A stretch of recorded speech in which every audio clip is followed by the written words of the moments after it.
right. Awesome. Give it up for Bob.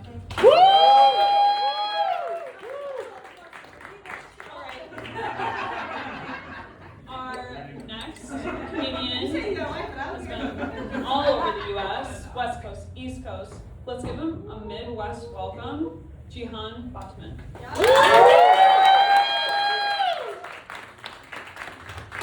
Keep it going for your host.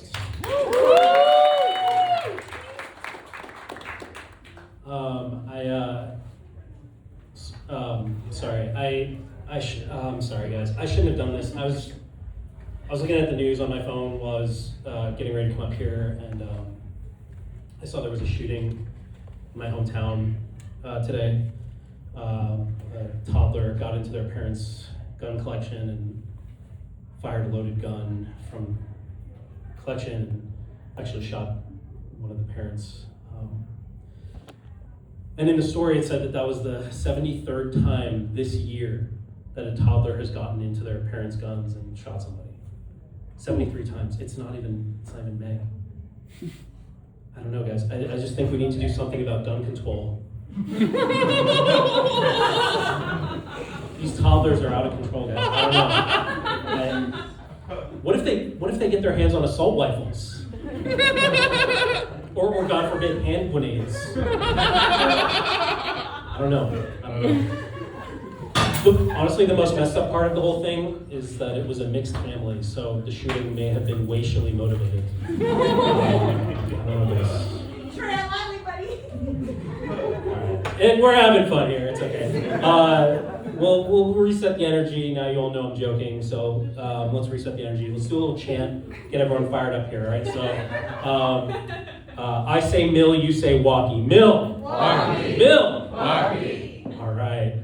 I say sugar, you say maple. Sugar! Maple! Sugar! Maple! Hell yeah. All right. I say America, you say deserve 9/11. America! There's actually more people who said it than I thought. I feel like over the last few months it's gotten a sharper response than I anticipated. Yeah, I don't know, I guess the whole Iran war, everyone was like, yeah, I guess we did deserve 9/11.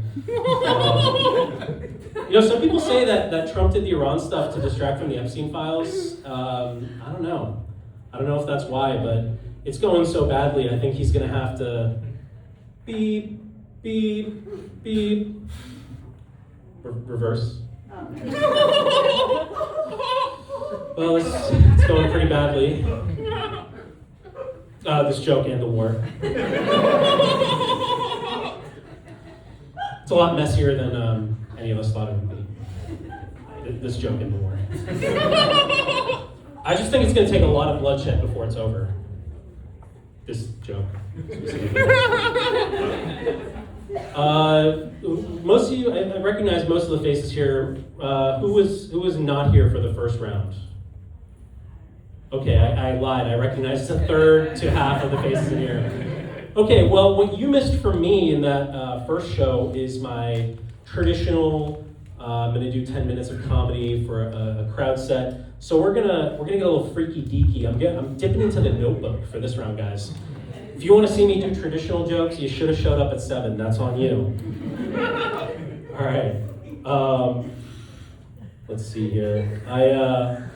My brother-in-law and I don't always agree about politics. He just got back from Europe, and he was saying that, like, yeah, sure, Europe, yeah, they've got, like, nice healthcare and, like, social services, but, like, they got problems, too. People are pretty racist over there. I'm like, yeah, sure, but, like, they'll say slurs and stuff to people, but they also provide healthcare and education for free. And in America, it's the flip of it, like, you're not allowed to call anyone a slur here, really. You'll get in big trouble, but we also don't have shit to offer you otherwise, so. Really, I think they've got us beat on this. Like, I don't know if you can tell I'm not a white gentleman, but I'd rather any single one of you called me a slur if you also paid for my healthcare. and if you were paying taxes that erased my student loans, you could call me a Guido to my face and I would not be offended. And guess what? I'm not even an Italian-American gentleman, so. I had a really nice 2025, and it's rolling into a nice 2026. I hope you're all in the same boat. But yeah, 2025 was great. You know, I got married last year, and oh, thanks guys. Thank you so much. Thank you. Yes, it was for insurance purposes. Thank you so much. My wife has fantastic insurance. Unfortunately, that now means I'm stuck in this marriage until those are eligible for Medicare. It's basically the one way my wife knows I'm committed to the relationship for sure. I love being married. Is anyone here married? Hell yeah, a bunch of married people here. Okay, so you guys get it. Like, there's so many cool things about being married. You know, there's a lot of big things, like the insurance, that are great. But there's a lot of little things. The little things really make marriage so special to me, and hopefully the same for all you guys. But like, literally just coming up with silly nicknames between us. Like my wife, one of her favorite snacks are those tangerines, the cutie tangerines, so I call her Cutie. And she calls me Sleepyhead, because I fell asleep once when I was going down on her. Once, but who's counting? Yeah, being married's the best. Yeah, it's great. I knew she was the one for me because she never made fun of me for giggling when I came. And it's so rare to find someone who's non-judgmental about immature ejaculation. In the biz, we call that a thinking joke. I am Milwaukee's thinking man's comedian, after all. We also recently had a baby, so thank you. That means I'm actually rebranding now, so I'm actually, if you look for me on Instagram, look up Milwaukee's #1 DILF comedian. Yeah. It's basically me or Bob Coakley. I honestly, coming in tonight, I thought it was me, but then when I saw Bob's abs, I was like, I don't know, big toss up. Yeah, no, having a baby is amazing. We have a beautiful baby girl. She's 5.5 months, and it's so awesome to have a baby girl. I love her about 75 to 80% as much as I would love a boy. I told you, Milwaukee's thinking man comedian. No, it's so great because we have a baby now, and that basically what that means for our lives is that at least one person in our house is going to be sick for the next 18 years. Yeah. I'm actually a little under the weather right now. I've got like my sinuses flaring up right now. Does anyone else here have allergies? Got some allergy cats in the crowd? All right. You raise your hand. You have allergies? Is it? Do neither of you have allergies? All right. Is it food or nature allergies? Food? Okay. How does it feel to know God doesn't want you to live?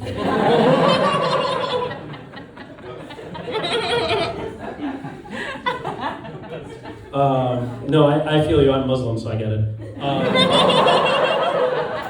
Yeah. Growing up Muslim after 9/11 is amazing. I love it. Highly recommend it if any of you want to experience that. Yeah, TJ was talking about RFK wanting to track all the autistic people. My concern is, if ICE is rounding people up, are they going to send me to the Muslim camp or the autism camp? I don't know. Maybe it's like a summer camp situation. That could be fun, right? If they let me choose which camp I get to go to, that could be fun. And I'm pretty high functioning on the autism spectrum, so I'd probably be running the camp within about a week.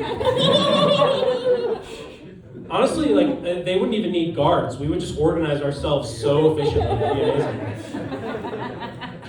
You know what? They'd probably send us there on trains. Couldn't come true. No, I hope I don't get sent to the Muslim camp because I really love eating pork and jacking off. And apparently those things are haram, whatever that means. I think that means they rule, but I don't know. Sharp pivot. Do we have any? Is this a reading crowd? We like reading books in here? Okay, cool. Did any of you ever read the Ray Bradbury short story, The Sound of Thunder? Anybody know? Okay. Well, you might know it better as like where the butterfly effect theory of time travel comes from, where like one little thing could have ripple effects that have magnificently large ramifications down the road. And the story, just to give you a really quick summary. So in The Sound of Thunder, this company comes up with a way to send people back in time. And they send people on these safaris to like see dinosaurs and stuff. The one condition is You have to walk a very specific path. Because if you walk off that path, you could do something that has ramifications in the future. So this guy goes back in time, he's walking on the path, he accidentally steps off the path for a moment, and he steps on a butterfly. He's like, oh no, I wasn't supposed to step off the path, but it's just a butterfly. It's not gonna be a big deal. So he goes back to the present, the future, and he steps out and he's like, oh my God, what's happening? And all of a sudden, the whole future's messed up. It's World War III. Literally, World War III is going on, just because he stepped on this butterfly. One butterfly caused World War III. Man, that butterfly must have really hated the Jews. I think that butterfly got rejected from butterfly art school. It went down a very dark path of its own. English is not my first language, and because of that, sometimes when I hear stuff in English, like it sounds really weird to me. Like it doesn't make sense. Like some expressions just sound so off. Like when one of my friends was complaining about paying taxes this month, and he's like, yeah, it really sucks dick. Sucks dick? Is that bad? In my mind, oral sex is something really fun you can do with your friends and your family. I don't think it's... why are we talking about it like it's a bad thing? So I've been trying to take back sucking dick. I'm trying to rehabilitate the expression. And I hope you'll all join me here tonight. Every single one of you, I want you to go out in your lives and help me bring back sucking dick as a positive thing, okay? So just to give you an idea, just so you get used to the idea, think about it positively, like sucking dick. So pizza sucks dick, right? This beautiful crowd, you all suck dick, right? Bernie Sanders sucks dick, right? For too long I have been sucking dick. I have been working the balls and the shaft. I have been watching age-appropriate pornography on the internet featuring MILFs and G-MILFs. I just learned about felching. This is my original comedy character, Horny Bernie Sanders. It's trademarked, you can't take it. My humble opinion, I think he would be president right now if he had been a little bit more horny. I don't know. That's the world I want to live in. You guys have been awesome. My time's just about up, so before I hand it back over to our wonderful host, Liz, thank you all so much for coming out, especially for those of you who stuck around for those shows. And I never do this, but because you all have been so great, I just want to say real quick, if any single one of you, before you leave tonight, if you need legal advice, if you have any weed you'd like to share with me, or if you'd like your toes sucked, find me at the bar after the show. Find me. And you know what? I say this sometimes, and people come up to me offering me weed or to have their toes sucked. No one ever wants legal advice. I could give good legal advice. Come on. I'll read your lease for you, whatever. Hey, you guys are awesome. Thanks so much for coming out. Give it up for your host, Liz.